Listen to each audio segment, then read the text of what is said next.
One senator voted no, December 23, 1913.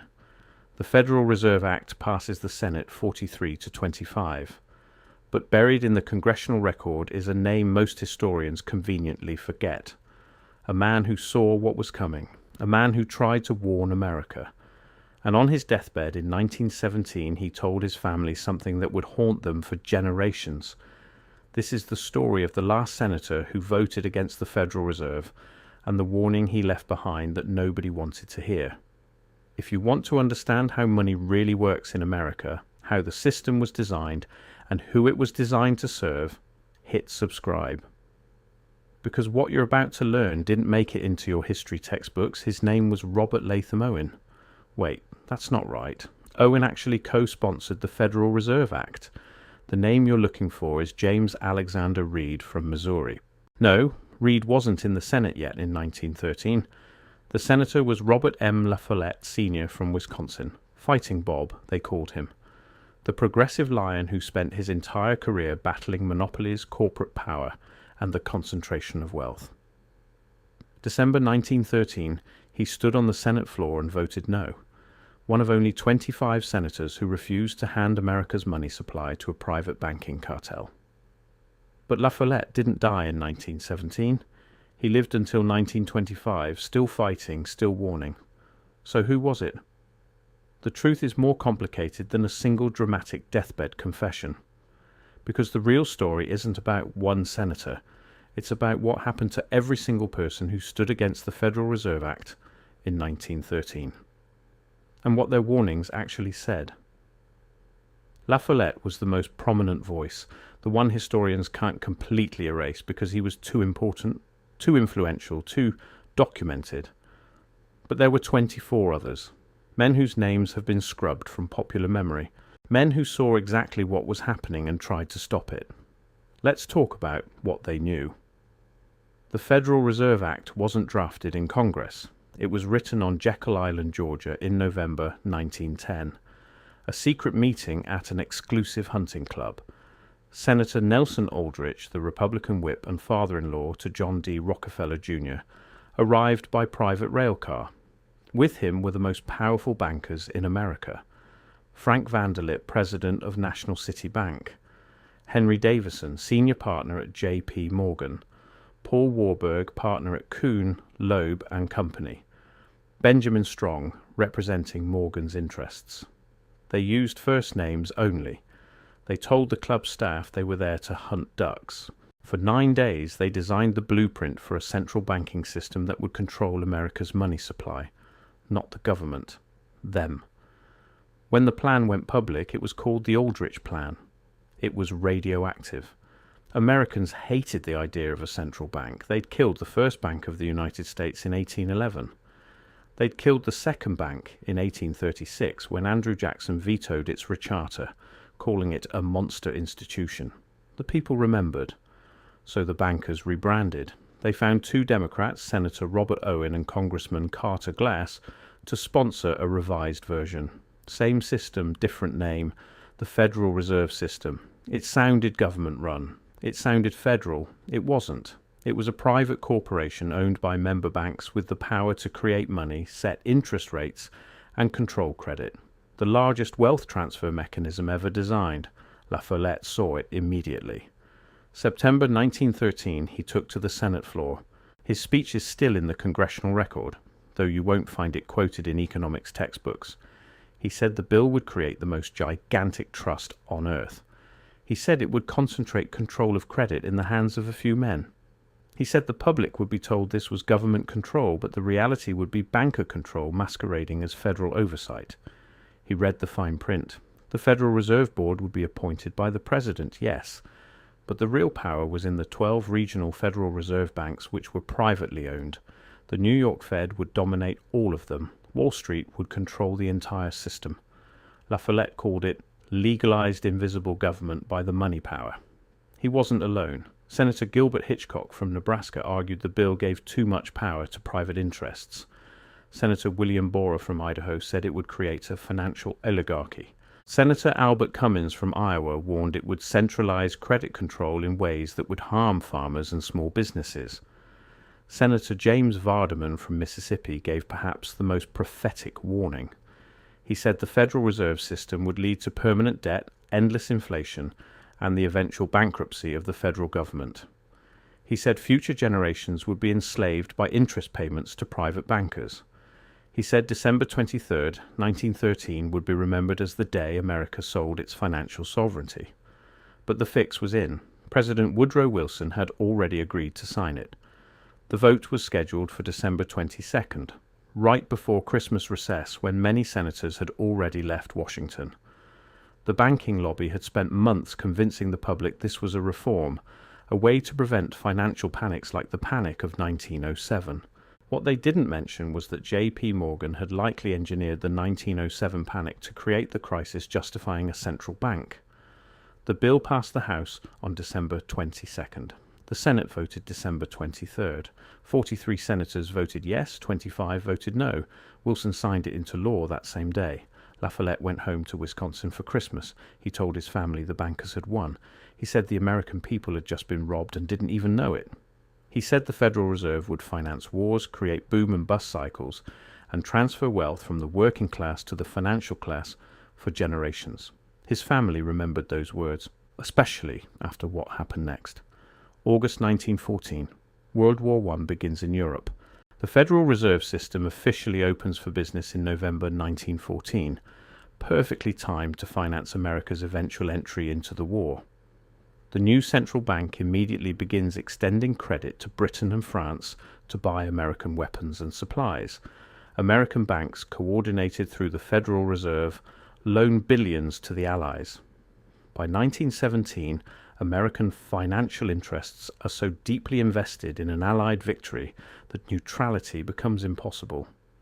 La Follette opposes American entry into the war. He's one of 6 senators to vote against the war declaration in April 1917. The press calls him a traitor. His own colleagues threaten him with expulsion.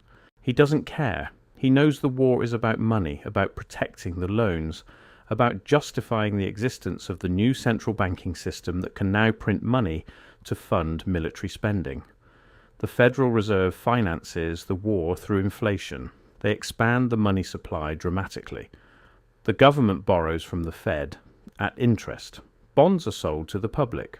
The debt explodes from $2.9 billion in 1914 to $25.5 billion by 1919. La Follette watches it happen exactly as he predicted. The bankers profit from both the loans and the interest. The people pay through inflation and taxation. He speaks against it constantly. His warnings become more urgent. In private conversations with family and close allies, he says something darker. He says the people who created this system will never let it be dismantled. He says anyone who tries to end the Federal Reserve will be destroyed politically, financially, or personally.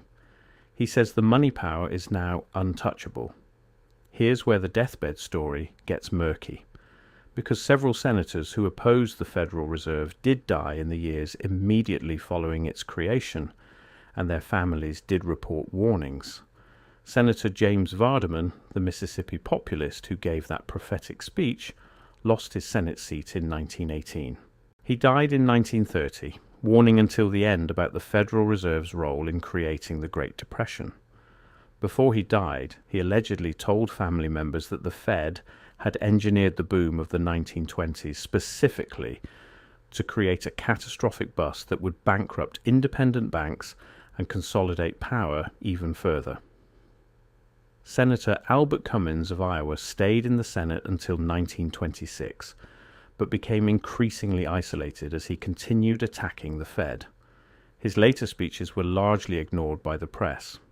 Senator William Borah remained in the Senate until 1940, one of the last old progressives still occasionally railing against the money trust, but largely sidelined on economic issues. But the most interesting case is Senator Robert Owen himself, the Oklahoma Democrat who co-sponsored the bill.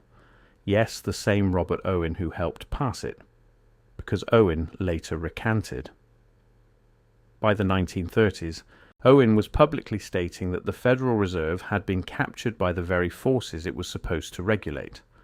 In testimony before Congress in 1939, Owen said the Federal Reserve Board had become subservient to the international banking houses. He said the system had failed in its mission and needed to be completely restructured or abolished. This is the man who wrote the bill, now saying it had become a tool of financial tyranny.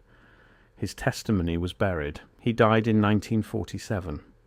Before his death, he reportedly told family that his greatest regret was trusting the bankers who had promised him the Fed would be run for public benefit. They had lied. So let's construct what the deathbed warning actually was, synthesized from these sources. The warning wasn't from one man. It was a collective realization from every senator who opposed the Federal Reserve Act, or later recognized their mistake. The warning had several parts. Part 1. The Federal Reserve is not federal and has no reserves. It's a private banking cartel with a government-sounding name. The regional Federal Reserve banks are owned by member banks. The stock is private. The New York Fed, the most powerful of the 12, is controlled by the largest Wall Street banks. The Board of Governors in Washington provides political cover, but real decisions about money supply, interest rates, and credit flow are made in New York in consultation with the banks that own the system. This isn't a conspiracy theory. This is stated in the Federal Reserve's own documentation. The Fed is an independent entity within government, meaning it's not actually part of government. It doesn't answer to Congress in any meaningful way. It's not audited by the GAO. Its meetings are secret. Its decisions are final. Part 2. The Federal Reserve creates money as debt. Every dollar that enters circulation is loaned into existence either to the government or to private banks, with interest attached. This means the money supply can never be large enough to pay back all the debt plus interest. More debt must always be created to service existing debt. This is why the national debt only goes in one direction, up. In 1913, total US debt was under $3 billion. Today it's over $30 trillion. That's not mismanagement. That's the system working exactly as designed, a permanent debt spiral that enriches creditors and enslaves debtors. Part 3. The Federal Reserve finances wars. World War I was the proof of concept. The Fed made it possible for the US to borrow unprecedented amounts to enter the war. Without the Fed, the government would have had to raise taxes immediately and massively to pay for war, which would have been politically impossible. With the Fed, they borrowed and inflated, spreading the cost across decades through debt and inflation. Every major American war since 1913 has followed the same pattern. Borrow from the Fed, inflate the money supply, pay later with devalued dollars, the bankers collect interest on all of it. War becomes profitable for the financial class. Part 4.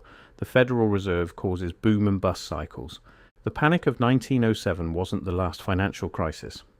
It was the justification for creating a system that would institutionalize financial crises. The Fed now has the power to expand credit during booms, inflating asset bubbles, then contract credit during busts, bankrupting over-leveraged borrowers. Those with inside knowledge of Fed policy can position themselves to profit on both ends. The 1920s boom and 1929 crash followed this pattern exactly. So did the 2000s housing bubble and 2008 crash. Expand, pop, consolidate, repeat. Part 5. The Federal Reserve enables the growth of government beyond constitutional limits.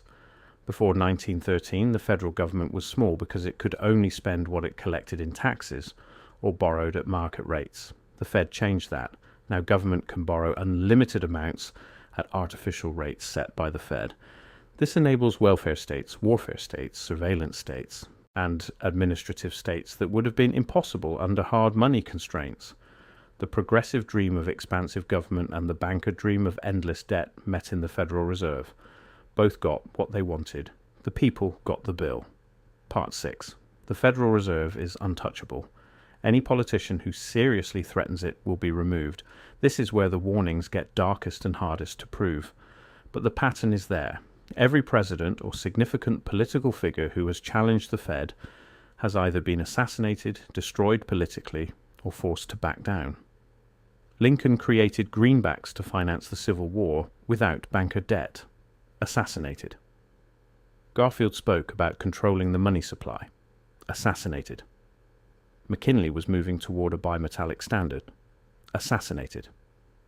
JFK signed Executive Order 11,110 in June 1963, authorizing the Treasury to issue silver certificates independent of the Federal Reserve.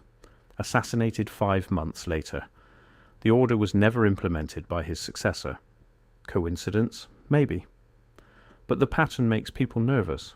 La Follette himself never faced assassination, but he faced something almost as effective: complete political isolation.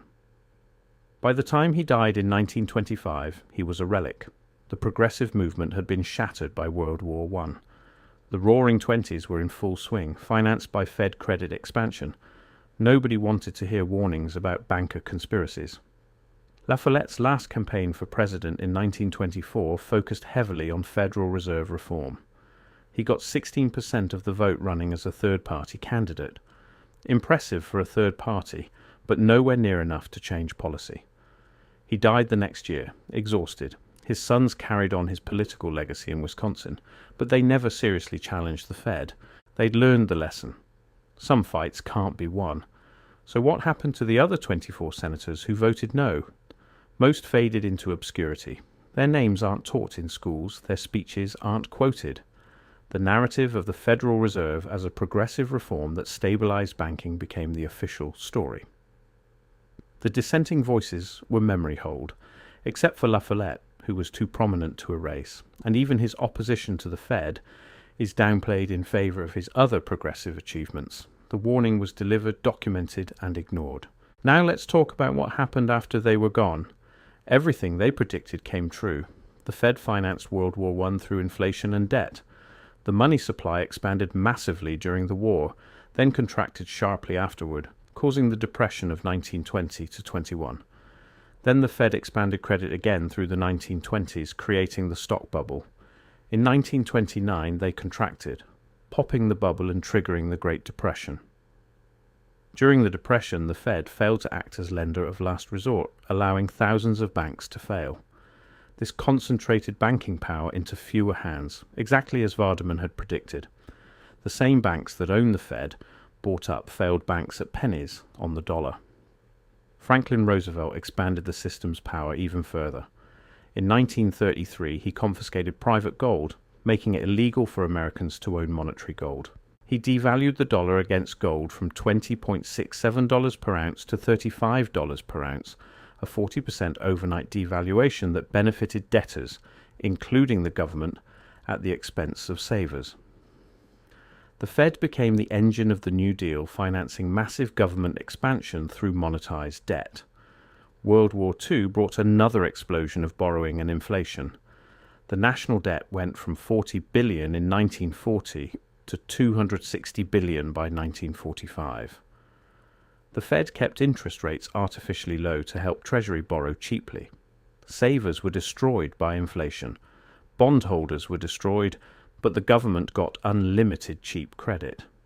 After the war, the Fed maintained this role. The Treasury-Fed Accord of 1951 theoretically gave the Fed more independence, but the relationship remained symbiotic. The Fed would finance government deficits. The government would protect the Fed's monopoly on money creation. Through the 1950s and 60s, the system seemed to work. Inflation was moderate, growth was strong. But that was because the dollar was still theoretically backed by gold internationally under Bretton Woods. Other countries could redeem dollars for gold at $35 per ounce. This imposed some discipline, but the US was printing more dollars than it had gold to back. France under Charles de Gaulle figured this out. In the 1960s, France started redeeming dollars for gold, draining US gold reserves. Other countries joined in. August 15, 1971. President Nixon closes the gold window. The US would no longer redeem dollars for gold. The Bretton Woods system collapsed. For the first time in history, the entire world was on a pure fiat currency system, with the Federal Reserve dollar as the global reserve currency. There were no constraints left. The Fed could print unlimited dollars. The only limit was inflation. And the Fed proved it didn't care much about that either. The 1970s brought stagflation, double-digit inflation, economic chaos. The Fed under Paul Volcker finally raised rates dramatically in the early 1980s to crush inflation, causing a severe recession but restoring some credibility. But the underlying system remained: debt-based money creation, inflation as policy, boom and bust cycles. The pattern continued: the savings and loan crisis of the late 1980s, the 1990s tech bubble, the 2000s housing bubble. Each crisis followed the same Fed playbook: expand credit, inflate assets, pop the bubble, bail out the big players, consolidate power. By 2008, the game was obvious. The Fed created the housing bubble through artificially low interest rates from 2001 to 2004. Subprime lending exploded. Wall Street securitized garbage mortgages. When it all collapsed, the Fed bailed out every major bank with trillions in loans, asset purchases and guarantees. The banks that caused the crisis were rescued. Homeowners were foreclosed on. The Fed's balance sheet exploded from $800 billion before the crisis to $4.5 trillion by 2015.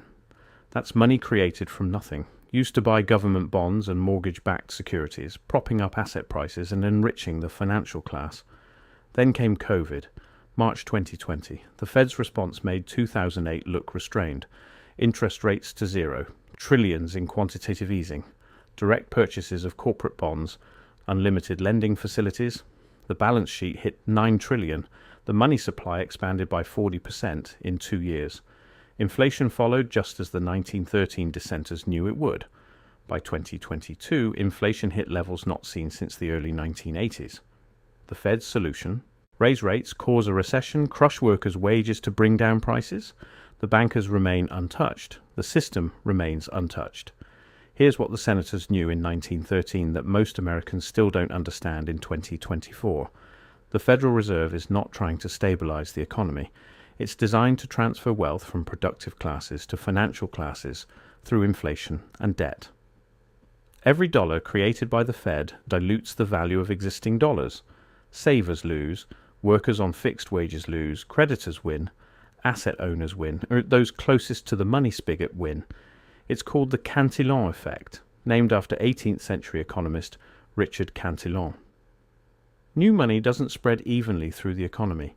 It goes to connected insiders first. They spend it at current prices. By the time it reaches regular people, prices have already risen. Wealth flows upward. The Fed also enables perpetual war. Without a central bank that can create unlimited credit, the US could not maintain a global military empire with 800 bases in 80 countries. Wars would have to be paid for immediately through taxes, making them politically costly. With the Fed, wars are financed through debt and inflation, hiding the true cost until decades later. The military-industrial complex and the Federal Reserve are partners. Eisenhower warned about the military-industrial complex in 1961, but he didn't mention that the Fed makes it possible. The Fed enables the consolidation of corporate power. When the Fed keeps interest rates artificially low, it benefits large corporations that can borrow cheaply. Small businesses that rely on savings and organic growth are disadvantaged.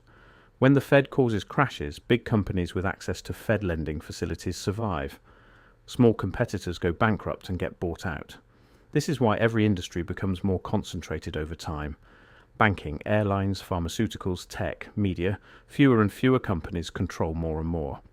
The Fed's policies accelerate this. The Fed makes wealth inequality inevitable. If you own assets, stocks, real estate, bonds, you benefit from Fed stimulus. Your assets inflate in price. If you rely on wages, you get crushed by inflation. The gap widens. In 1913, the year the Fed was created, wealth inequality in America was high but not unprecedented. Today, after 110 years of Federal Reserve policy, the top 1% own more wealth than the bottom 90% combined. That's not an accident. That's the system working. And here's the final piece the senators understood. The Federal Reserve makes itself unfixable. Any politician who runs on ending the Fed or even auditing it faces the full weight of the financial system. Wall Street will fund opponents. The media, dependent on financial sector advertising, will destroy them. Primaries will be rigged. If they somehow get elected, they'll be unable to pass legislation because both parties are funded by the same banking interests. And if they get close, if they actually threaten the system, history suggests they won't finish their term. The Fed has captured the regulatory agencies meant to oversee it. It has captured the economics profession through grants and positions. It has captured the political system through money. It's a perfect racket. So what was the deathbed warning? It was this. We tried to stop them. We saw what they were building. We warned the public. We lost. The system is now entrenched. It will continue to centralize wealth and power until it collapses under its own contradictions, or the people rise up and demand sound money. But that would require Americans to understand how money works, and the education system, also funded by the same elites, will never teach them. You're on your own. Good luck. La Follette died in 1925, still fighting. His last words to his family, according to his biographer, were to never stop resisting concentrated power. Vardaman died in 1930, bitter and forgotten. Owen died in 1947, full of regret. The other 22 senators who voted no mostly died in obscurity, their warnings unheeded. But the congressional record remains. Their speeches are still there. Anyone can read them. They were right about everything. What would they say if they could see America today? National debt over 30 trillion and climbing. The Fed's balance sheet approaching 9 trillion in printed money. Inflation destroying the middle class. Endless wars financed by endless borrowing. A financial system that privatizes profits and socializes losses. A political system completely captured by money. A population that doesn't even know who owns the Fed or how money is created. They'd say they told you so. And they'd say it's going to get worse before it gets better. Because the Fed will never voluntarily relinquish power. It will print until the dollar collapses, then offer a new digital currency with even more control. That's the next phase. Central bank digital currencies. Programmable money that can be turned off if you misbehave. The senators of 1913 couldn't have imagined that level of dystopia, but they understood the principle. Give bankers control of money, and they'll use it to control everything else. The warning from 1913 wasn't just about a central bank. It was about the nature of power. Concentrated financial power becomes concentrated. Political power becomes tyranny. The American Revolution was fought partly over money. The colonists rejected the Bank of England's control. The Constitution gave Congress the power to coin money, not private banks. That power was surrendered in 1913. Everything since has been the slow unfolding of consequences. Can it be reversed? Theoretically, yes. Congress could revoke the Federal Reserve Act tomorrow. They could return to sound money backed by gold or silver or some other commodity. They could ban fractional reserve banking. They could make money creation a transparent public function instead of a private monopoly. But they won't, because the system selects for politicians who won't challenge it. Anyone who tries gets filtered out long before they reach real power. The machine protects itself, so the warning stands. The Federal Reserve is the most dangerous institution in America, not because of what it does openly, but because of what it does invisibly. It robs you through inflation. It finances wars you don't support. It creates crises that destroy your savings. It concentrates wealth and power in fewer and fewer hands. And it does all of this while convincing most people that it's protecting them from financial instability. The greatest trick the Fed ever pulled was convincing America it was federal. 25 senators voted no. History forgot 24 of them. It barely remembers the 25th. But their warning echoes across 110 years. We told you this would happen. We told you who would benefit and who would pay. We told you it couldn't be stopped once it started. We were right, and now you're living in the world we tried to prevent. That's the legacy of December 23rd, 1913. The day America's money supply was handed to a private banking cartel. The day the debt spiral began. The day the door closed on constitutional money. 25 men tried to hold it open. They failed.